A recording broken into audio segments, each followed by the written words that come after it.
Welcome to The Explainer. Every single doctor's note, every hospital visit, it all gets translated into this kind of secret language of codes. Today, we're going to decode a really crucial chapter of that language, the one for the digestive system.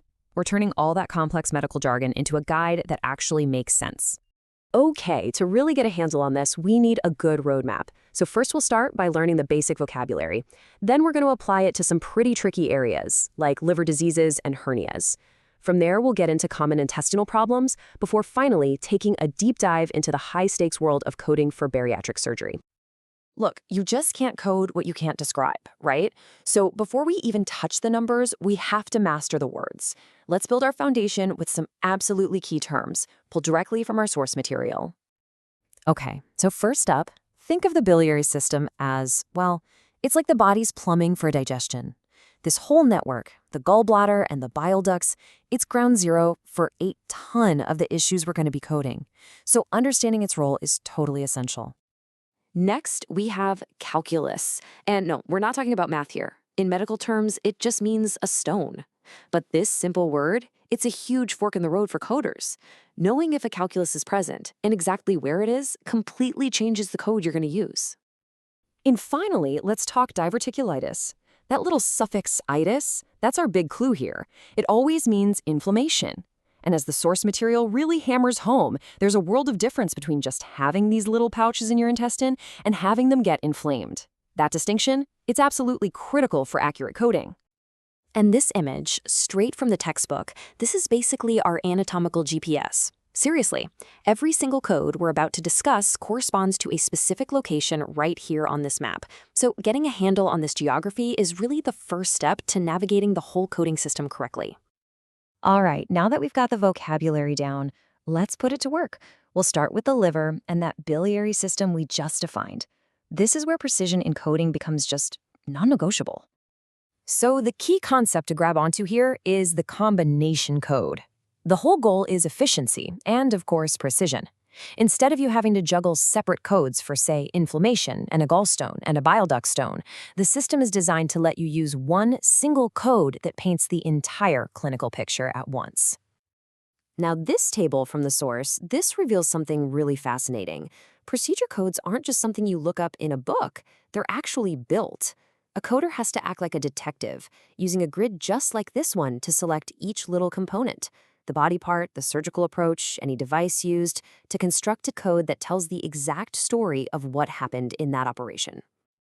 So let's give it a shot. Here's a real case from one of the textbook's exercises. We've got 3 distinct problems going on: inflammation, a stone in the gallbladder, and another stone down in the bile duct. Our mission is to find that one perfect combination code that captures all 3 of those facts at the same time. That same need for precision we just talked about, it applies directly to our next topic, hernias. And here again, the little details that get documented in the medical record have huge implications for finding the exact right code. The source makes a really critical distinction here. Incarcerated just means the hernia is trapped, but strangulated, that's way more serious. It means the blood supply is actually cut off and the tissue could die. This isn't just a medical difference, it's a major fork in the coding road.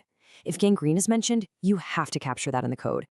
This table, with examples right out of the textbook, just shows how incredibly specific these codes get. The system needs to know the exact location. Is it an inguinal hernia or an umbilical one? And it needs to know the complication. Just notice how you have totally different codes for a simple obstruction versus that much more severe situation with gangrene. Okay, let's move a little further down the digestive tract.